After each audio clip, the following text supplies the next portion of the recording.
आज हम different terminologies को डिस्कस करेंगे। सी लैंग्वेज के अंदर जो डिफरेंट टर्मिनोलॉजीज यूज होती हैं उनका मकसद क्या है और उनका मीनिंग क्या होता है। नंबर वन है जी कंपाइलर एंड नंबर टू है इंटरप्रेटर। कंपाइलर वो ट्रांसलेटर होता है जो कि हाई लेवल लैंग्वेज में लिखे हुए प्रोग्राम को मशीन लैंग्वेज में ट्रांसलेट करता है। हम जो भी प्रोग्राम सी या सी प्लस प्लस के अंदर लिखते हैं, कंपाइलर एक ही टाइम में उस प्रोग्राम को मशीन लैंग्वेज में कंपाइल कर देता है या ट्रांसलेट कर देता है। जबकि इंटरप्रेटर वो ट्रांसलेटर होता है जो कि हमारे हाई लेवल लैंग्वेज में लिखे हुए प्रोग्राम को स्टेटमेंट बाय स्टेटमेंट या लाइन बाय लाइन ट्रांसलेशन करता है। कुछ लैंग्वेजेस के अंदर कंपाइलर यूज होते हैं और कुछ लैंग्वेजेस के अंदर ट्रांसलेटर यूज होते हैं। अब जिस तरह सी लैंग्वेज है या सी प्लस प्लस है या जावा है, ये वो लैंग्वेजेस हैं जिनके अंदर कंपाइलर यूज होता है। और इसके अलावा कुछ लैंग्वेजेस ऐसी हैं जिस तरह पीएचपी है, पर्ल है, तो ये वो या विजुअल बेसिक, जीडब्ल्यू बेसिक, ये वो लैंग्वेजेस हैं जिनके अंदर इंटरप्रेटर यूज होता है।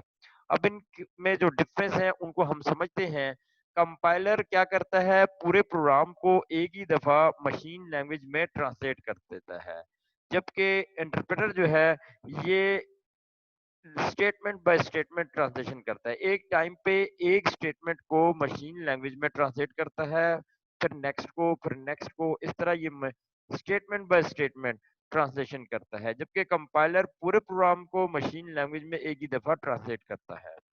दूसरा जो डिफरेंस है कंपाइलर और इंटरप्रेटर में ये है कि ये जो कंपाइलर है इसका जो एग्जीक्यूशन टाइम है वो फास्टर है as compared to the interpreter. Interpreter क्योंकि स्टेटमेंट बाय स्टेटमेंट ट्रांसलेशन करता है, तो ये जो है इसका जो एग्जीक्यूशन टाइम है वो ज्यादा ये लेता है। यानी कि मशीन लैंग्वेज में जब ये प्रोग्राम ट्रांसलेट होता है उसके बाद जब एग्जीक्यूट होता है, तो इंटरप्रेटर जो है ये एग्जीक्यूशन के ऊपर ज्यादा टाइम लेता है, क्योंकि ये एक एक लाइन को या एक एक स्टेटमेंट को ट्रांसलेट करता है, इसलिए ये टाइम ज्यादा लेता है। जबकि कंपाइलर जो है इसका ओवरऑल एग्जीक्यूशन टाइम जो है वो कंपैरेटिवली फास्टर होता है, क्योंकि पूरे प्रोग्राम को कंपाइल करता है एक ही दफा और उसके बाद एग्जीक्यूट करता है, तो इसका जो एग्जीक्यूशन टाइम है वो as compared to the interpreter faster है।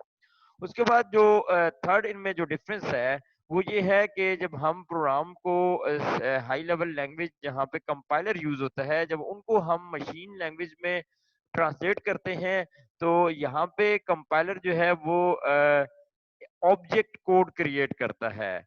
एक यानी कि एक तो हमारी सोर्स फाइल होती है, सोर्स प्रोग्राम होता है, फिर उसके बाद ऑब्जेक्ट प्रोग्राम क्रिएट होता है और उसके बाद लिंकर जो है वो एग्जीक्यूटेबल फाइल क्रिएट करता है। ये एग्जीक्यूटेबल प्रोग्राम जिसकी एक्सटेंशन डॉट ई है वो क्रिएट करता है।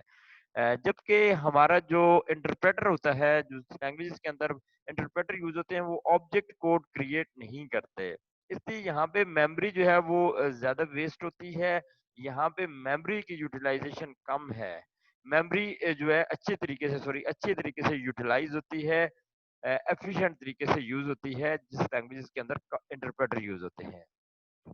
जो नेक्स्ट इनमें जो डिफरेंस है, जो कंपाइलर होते हैं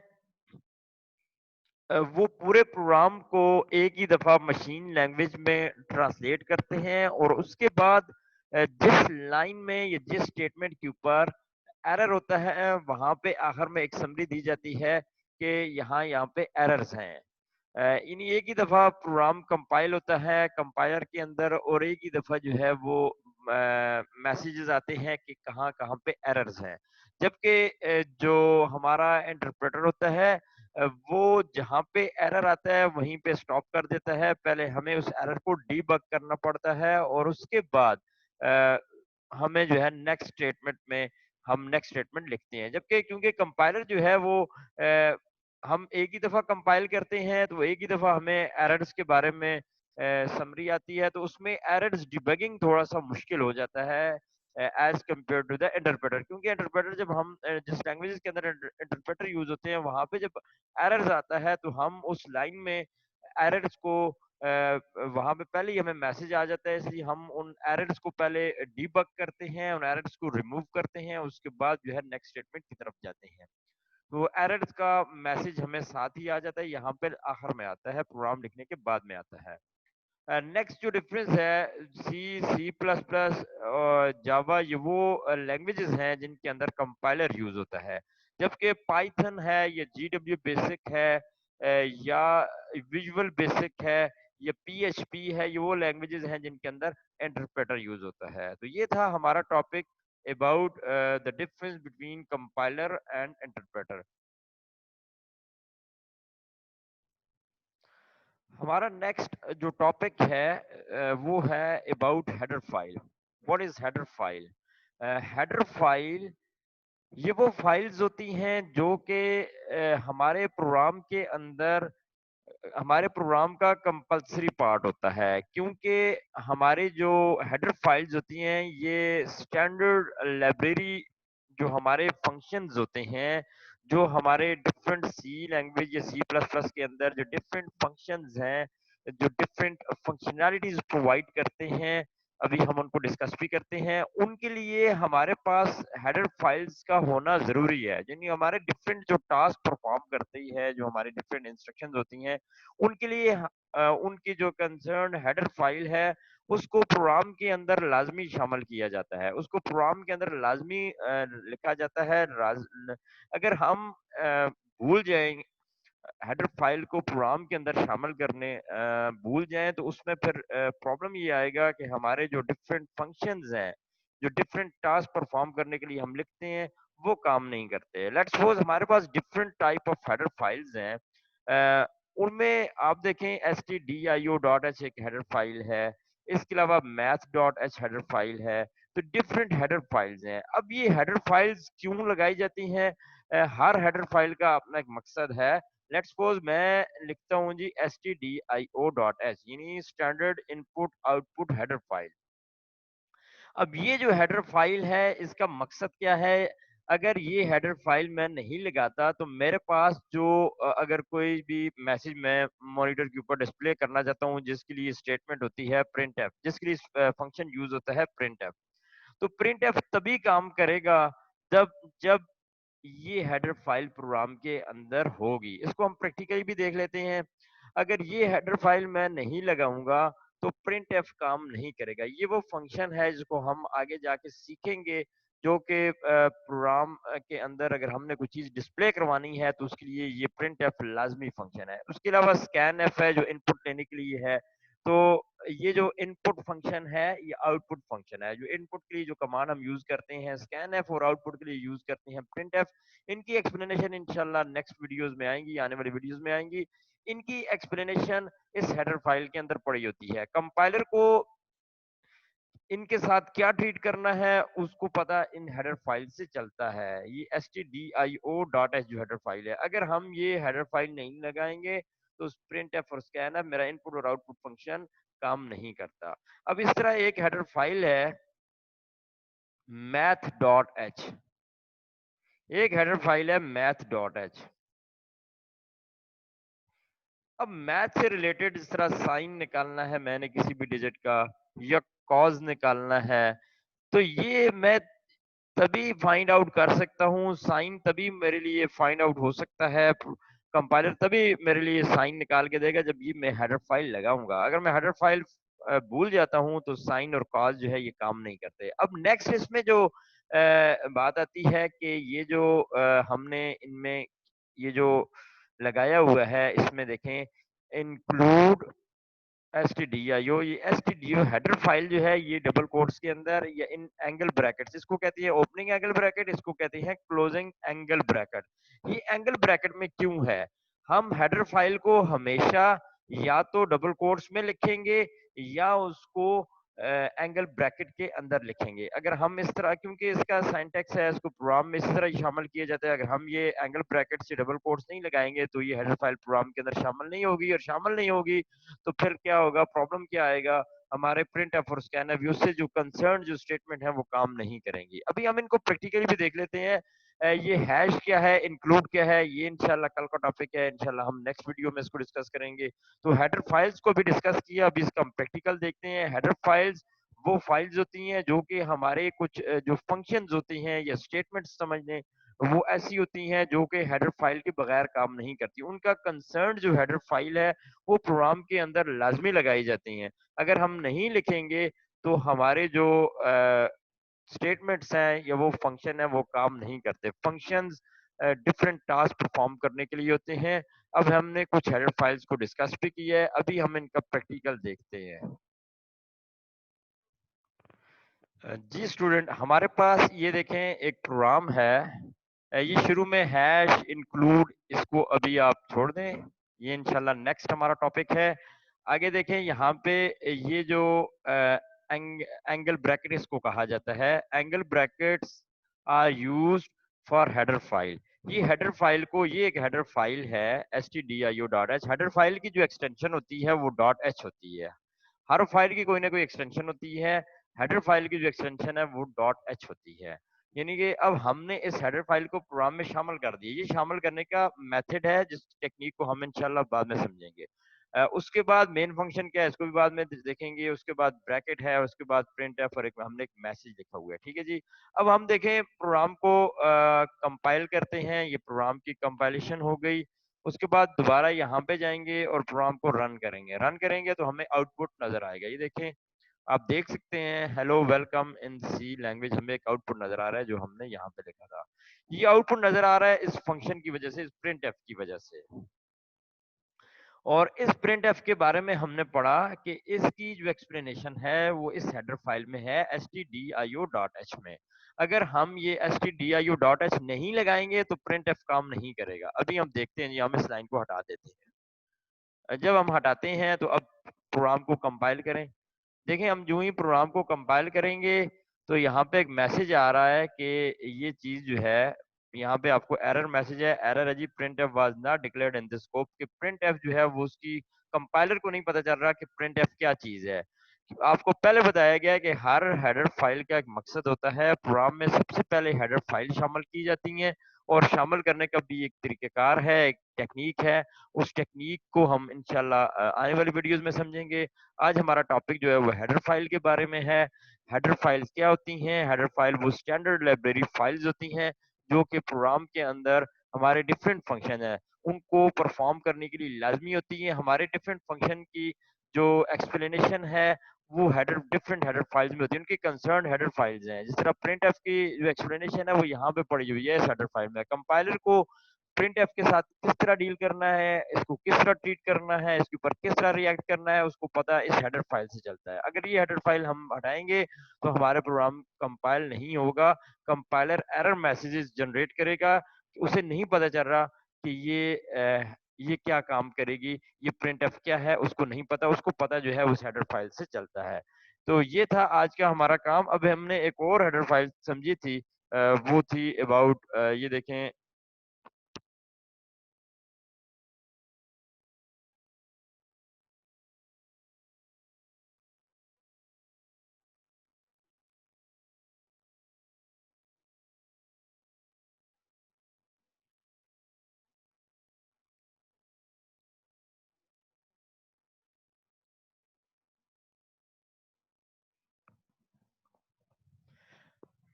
ये देखें, अब हम अगर सॉरी, यहाँ पे, अच्छा ये देखें, हमने मैथ डॉट एच लगाया तो मैथ से रिलेटेड जो कॉम्प्लिकेटेड फंक्शन है, जैसे साइन है, कॉज है, या लॉग है, या इस तरह के, या टैन है, इस तरह के जो फंक्शंस हैं ये तभी परफॉर्म होंगे जब math dot H header file होगी। आने वाली इंशाल्लाह वीडियोस में आपको मजीद इसकी समझ आएगी। अभी देखें, हमने ये लगाया, प्रोग्राम में कोई एरर नहीं था। अभी इसको हम रन करेंगे। रन करने के बाद देखें प्रोग्राम जो है वो सही तरह कंपाइल हो गया, उसमें कोई एरर नहीं आया। लेकिन अगर हम यहाँ से ये चीज हटा देते हैं, ये चीज जब हम हटाएंगे, अभी हम इसको प्रोग्राम को कंपाइल करेंगे तो यहाँ पे देखें साइन के ऊपर एरर आ रहा है। साइन के ऊपर क्यों एरर आ रहा है? This is because of the missing of math.h header file. इसकी जो कंसर्न हेडर फाइल है वो math.h है, और math.h नहीं लगाएंगे तो साइन या कॉज ये जो फंक्शन है ये काम नहीं करेंगे। ये देखिए, अभी हम कॉज लिखते हैं और जिस डिजिट का भी आपको कॉज चाहिए, लेट्स सपोज 45 का चाहिए आपको कॉज। अभी हम प्रोग्राम को डिस्कस नहीं कर रहे हैं कि प्रोग्राम किस तरह काम करेगा, वो चीज़ बात की डिस्कशन है। अभी हम ये देख रहे हैं कि अभी हम इसको कंपाइल करेंगे तो प्रोग्राम कंपाइल हो जाएगा, लेकिन अगर हम इसको हटा देते हैं तो हमें साइन और काज के ऊपर जो है वो एरर मैसेजेस आएंगे। ये देखें, यहाँ पे भी एरर मैसेजेस हैं, और उसके बाद अगर हम देखें तो ये नीचे भी हमें एरर मैसेजेस हैं। यानी इसमें आप देख सकते हैं कि यहाँ पे साइन और काज जो है was not declared in the scope. यहाँ पे आप देख रहे हैं एरर, ठीक है। तो ये क्यों आ रही हैं एरर मैसेजेस? क्योंकि हमने अपने प्रोग्राम में इन साइन और कॉज, ये इनकी जो हेडर फाइल्स math.h है, इससे रिलेटेड जो भी फंक्शन है वो हमने प्रोग्राम में इंक्लूड नहीं की थी। जब इंक्लूड नहीं करेंगे तो प्रोग्राम के अंदर एरर्स आएंगे। तो हेडर फाइल का अभी आप प्रैक्टिकल भी देख लिए, हेडर फाइल का आपको अच्छी तरह समझ आ गई होगी कि हेडर फाइल्स क्या होती हैं, हेडर फाइल का मकसद क्या होता है। अगर हम हेडर फाइल नहीं लगाते तो हमारे प्रोग्राम के अंदर एरर्स आएंगे। इंशाल्लाह मजीद प्रैक्टिकल हम करेंगे इसके ऊपर। हमारा नेक्स्ट जो टॉपिक है वो है सोर्स प्रोग्राम और ऑब्जेक्ट प्रोग्राम। सोर्स प्रोग्राम वो प्रोग्राम है जो कि हाई लेवल लैंग्वेज में लिखा जाता है। वो प्रोग्राम जो हाई लेवल लैंग्वेज में लिखा जाए उसे सोर्स प्रोग्राम कहते हैं। और ऑब्जेक्ट प्रोग्राम वो प्रोग्राम है जो कि मशीन लैंग्वेज या लोअर लेवल लैंग्वेज में लिखा जाता है। हाई लेवल लैंग्वेज में लिखे हुए प्रोग्राम को सोर्स प्रोग्राम कहते हैं, और लो लेवल लैंग्वेज में लिखे हुए प्रोग्राम को ऑब्जेक्ट प्रोग्राम कहा जाता है। अब इनमें क्या फर्क है? तो पहला फर्क है जी, सोर्स प्रोग्राम जो है ये एक ऐसा प्रोग्राम है जिसको ह्यूमन जो है वो इजीली रीड कर सकते हैं, ह्यूमन बीइंग्स इजीली रीड कर सकते हैं, क्योंकि ये हाई लेवल लैंग्वेज में होता है। इसकी जो इंस्ट्रक्शंस होती हैं वो इंग्लिश ओरिएंटेड होती हैं, इंग्लिश लैंग्वेज से ली जाती हैं, इसलिए ह्यूमन बीइंग इसको इजीली अंडरस्टैंड कर लेते हैं। जबकि हमारा जो ऑब्जेक्ट प्रोग्राम है वो चूंकि एग्जीक्यूटेबल प्रोग्राम होता है, मशीन लैंग्वेज में होता है, तो उसको रीड करना ह्यूमन बीइंग्स के लिए बहुत ही मुश्किल है। उसके बाद जो नेक्स्ट डिफरेंस है, source program high level language में लिखा जाता है, जिस तरह सी या जावा, जबकि हमारा जो ऑब्जेक्ट प्रोग्राम है वो असेंबली लैंग्वेज या मशीन लैंग्वेज के अंदर लिखा जाता है। लो लेवल लैंग्वेज की दो टाइप्स हमने डिस्कस की थी, एक थी असेंबली लैंग्वेज और एक थी मशीन लैंग्वेज।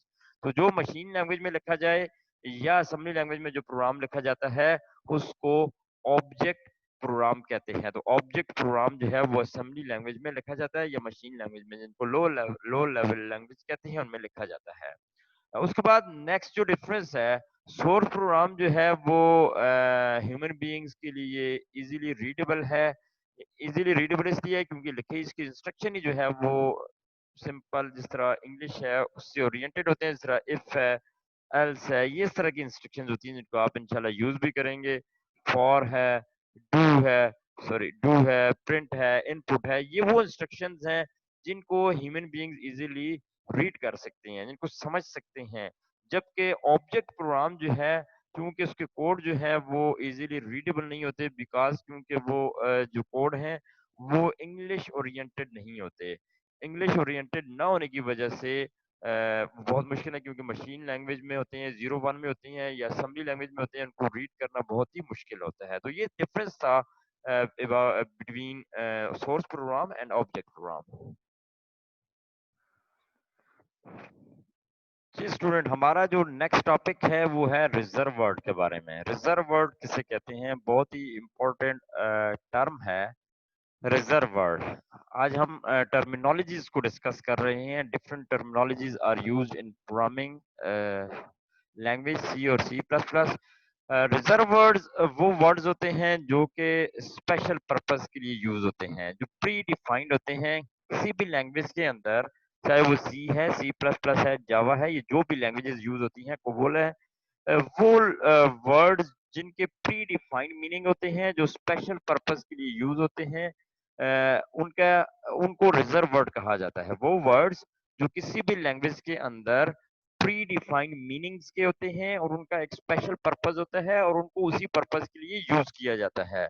कंपाइलर को उनकी मीनिंग्स का पता होता है और उन्हें उसी तरह ही यूज करता है। ऐसे वर्ड्स को रिजर्व वर्ड्स कहा जाता है। इनको की वर्ड्स भी कहते हैं।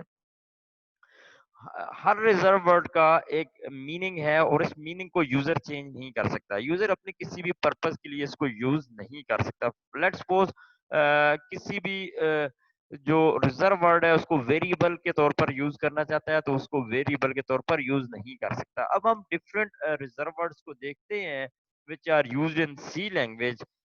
हमारे पास एक रिजर्व वर्ड है जी इफ। अब ये इफ जो है ये रिजर्व वर्ड है। इसका जो भी मीनिंग है ये तो हम बाद में डिस्कस करेंगे।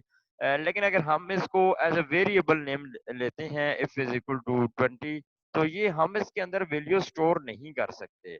क्यों नहीं स्टोर कर सकते? क्योंकि इफ जो है मेरे पास वो वर्ड है जो कि रिजर्व वर्ड है, की वर्ड है। इसको मैं एज अ वेरिएबल के तौर पर यूज नहीं कर सकता। इसके अलावा एल्स है। एल्स एक रिजर्व वर्ड है। एल्स के अंदर अगर मैं कोई वैल्यू स्टोर करना चाहता हूं तो कंपाइलर एरर मैसेजेस, यानी इसको मैं वेरिएबल के तौर पर अगर इनको यूज करूंगा तो कंपाइलर ऐसे एरर मैसेजेस जनरेट करेगा।